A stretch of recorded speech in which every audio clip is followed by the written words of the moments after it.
So I want to talk a little bit about Brock Lesnar and Roman Reigns from this past Sunday's Wrestlemania, because there's a whole bunch of new information that came out from Dave Meltzer about what actually happened and his contract and whatnot. I have not read The Observer yet as of this video. I did ask some of the people that I knew, and I just couldn't get any information. But Meltzer's got the scoop, so we're going to get into it. But before we get into that, I want to address the Bray Wyatt thing that happened yesterday on Twitter. It's kind of a funny story. So, Bray Wyatt cut a promo on me yesterday on Twitter, and it was really, really cool to have like a professional wrestler who's known as a great talker to cut a promo on you. Like, that's cool. And afterward, things actually turned out for the best. So what was going on, I want to kind of explain, because there's a lot of websites and honestly trash websites who have been misrepresenting what's going on here and misunderstanding what I said. So what was going on is I was talking on Twitter about how people, and this was going on yesterday morning, right, about how people had constantly said that, like that JoJo, who is involved with Bray Wyatt, right? How she's with him for the money. And that actually bothered me tremendously.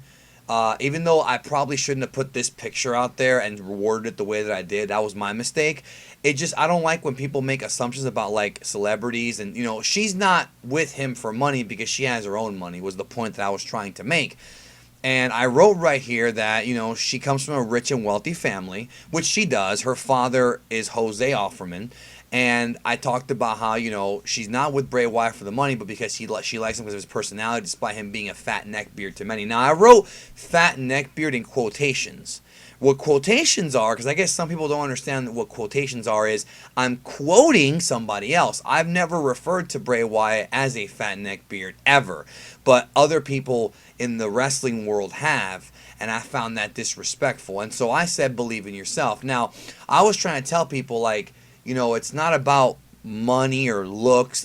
These things are deeper. And just because somebody's a celebrity does not mean that they are a shallow person. Right? Well, Bray Wyatt cut a promo on me, and he said he's Bray Wyatt, cult leader supreme, collegiate All-American, former WWE champion, first ballot Hall of Fame, and I'm this. What I find funny is that so many people have been looking for a face reveal, and I've done several of them, and somehow this man, Bray Wyatt, this very well-known professional wrestler, a legitimate main eventer, found my picture like that. So it just goes to show that, if you don't know what I look like, you're not trying hard enough. Now, that being said, what I found funny about the promo, and I didn't take this personal, and that's one thing that I want to tell people, is that if you get roasted by a celebrity, or even by me or anyone, don't ever take it personal, because this is a guy who gets paid to perform. He's a performer. And, what's funny about this whole thing is he refers to himself as a collegiate All-American, a former WWE champion, a cult leader. So he's like mixing reality with like kayfabe, for lack of a better term. Because the real man behind Bray Wyatt, right, Wyndham Rotunda, he was a collegiate All-American athlete, for without question.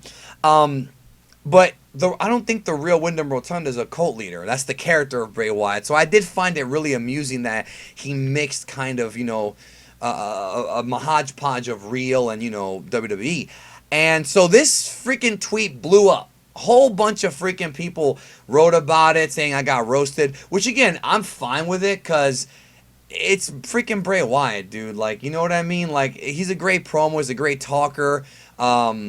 Everybody likes him, really, like, as far as, like, talking goes. I didn't even get mad. So I actually replied to him and I said, brother, I was putting you over. And people seem to have gotten triggered over that because they were saying that, who am I to put him over? What I meant to say was I was complimenting him, and then he said, I made you famous, fair trade.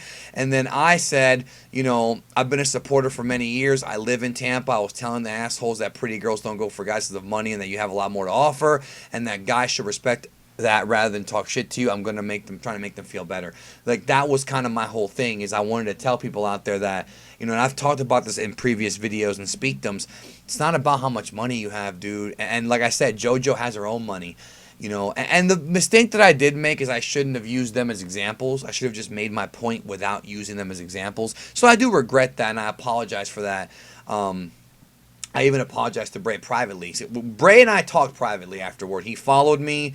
We talked privately. I'm not going to say what was said because it was private. You know, as you can see right up here, it says follows you. So all those people that were talking shit defending him, they kind of look dumb now because he's following me now. But nonetheless, you know, it was cool of him to do that, and it was very cool of him to actually hit me up.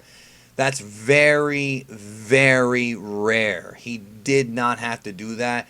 And I already respected him as an athlete, right? But like my respect for him just overflowed after all this because as a man, again, he didn't have to do that. And he actually responded back. Actually, Matt Hardy, there's a lot of tweets here, but Matt Hardy got involved and he tweeted out stuff, and I thought it was awesome because I love Matt Hardy. And most of the people here that were talking trash to me, like, I actually liked a lot of their comments because it wasn't like, it was all in good fun. Like, I don't take these things personally. You know, a lot of people think that I take things personal, and I really don't. Like, we're all fans here. We're all, you know, and then this guy right here, you called him a fat neckbeard. I actually didn't call him a fat neckbeard. I was quoting. See, that's what the quotations are, buddy. Quotations, you know. But people are idiots on the internet, and they, you know, don't understand how quotations work. You know, I would never disrespect Bray Wyatt like that. So I just wanted to kind of make that clear and clarify it, you know, so that people kind of knew what was going on here. And again, I shouldn't have used them as examples or anything. I should have just said, like, you know, stop disrespecting professional athletes. You know, like, you know, like it just bugged me. You know what I mean? It really did bug me. So that's it. The Bray Wyatt thing is squashed. I mean, it was just funny how some news outlets were reporting it as news. Like, that's kind of bad that having a wrestler tweet at a fan is news. I mean, that's not really news to me, but whatever. I got a bunch of new followers out of it, so I mean, at least there's that. I talked to Alpha Omega Sin. That was cool, and I got to talk to Bray Wyatt. So ultimately, at the end of the day, everything worked out. But it was just funny to me, though, that that all this was going on, you know. And there it is. There he is right there. And again, I'm not going to go into the what was said privately, but you know, cool dude. Really, like, he didn't have to do that. Let's get over to Brock Lesnar and Roman Reigns. Okay, so I'm going to tell y'all what was reported by Dave Meltzer. Basically, so there's a lot of misinformation, right, about what was going on. So Meltzer said that Lesnar signed a new deal at a higher rate and that it wasn't an extension of the current deal. So he has a brand new contract, but we don't know if the deal's for one more match, but we'll obviously get a better sense after the end of that match on what the immediate future is. That match is coming up in the Saudi Arabia pay-per-view. Said the plan was to bring back Lesnar and was made on the go-home show, that the deal was made that day, but it was signed on Mania Sunday before the match. So that's interesting. So Lesnar didn't even sign his contract until WrestleMania Sunday. That's crazy. None of this I knew. This is all new information to me. This was kept a huge secret. In fact, we're going to get to that here. Meltzer talked about how Reigns showed up to Mania thinking he was going to leave as champion and was told there was a change of plans that day. He doesn't know if he was upset. He said the plan was to go with Reigns, is still to go with Reigns as champion at some point, but everyone knew if he won the title at Mania, the crowd was going to boo it heavily. He doesn't know if the title change will happen at the Greatest Royal Rumble or not. The amount of people that knew the finish was minimal. Now, that's what I was trying to tell people, is that I have found out that, yeah, almost nobody knew about any of this. People were shocked by the finish. It was supposed to be an F5 into a spear and a pin. So he was going to go for an F5. You know, Reigns was going to move out, was going to, you know, get out of it by landing on his feet, then a spear and a pin. And then it says that people were surprised and confused when Lesnar hit the other F5. And now it says here, of course, that Lesnar did not go into business for himself by busting open Reigns, and that Reigns wasn't double-crossed. No, and that's the thing. People were saying that, like, Lesnar shot on Roman. Like, dude, that stuff doesn't happen in wrestling anymore. Like, not even in Japan does that kind of stuff happen on a major league level. They work together. The referee didn't know the finish until he got into the ring. That I knew. I had found that out earlier this week. And that's crazy. That's like crazy legit that the referee didn't even know until he got into the ring and he was told the finish in the earpiece. And it says here that Meltzer says he'll believe that Lesnar's going to UFC when he re-enters the USADA death testing pool. I'm going to go into that. Like, I don't know if I should even go into that because that's more of like an MMA story. But, yeah, Lesnar can't fight until he goes into the USADA testing pool, which means that he has to basically get tested for drugs 6 months in advance, right? So he can't, until he goes into that pool, he doesn't believe that Brock's going to actually fight. And if Brock does fight in the UFC, it's not going to be until the end of the year. So we'll see where they go with it, but I'm glad this was clarified. There was a lot of misinformation about this, what happened, saying, when Reigns cut that promo saying I had no idea what was going to happen, I thought that I was told this and that, which was, again, really weird because it's like he's trying to say, hey, wrestling is fake and I was told I was going to win. That was a weird promo on Monday, but he wasn't entirely lying because it says here that, yeah, he didn't know he was going to lose that match.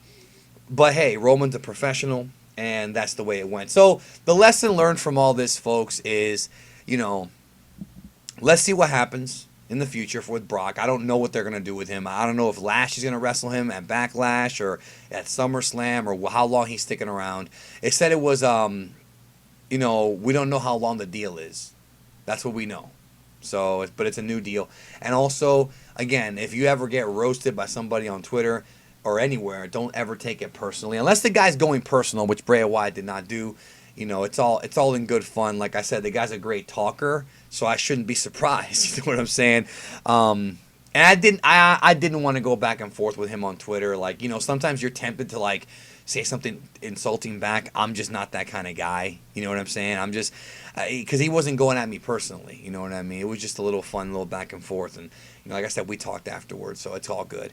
Anyways, hope y'all have a great day. What a crazy last couple days has been for me, but love you all. See you soon, and take care of yourself and each other.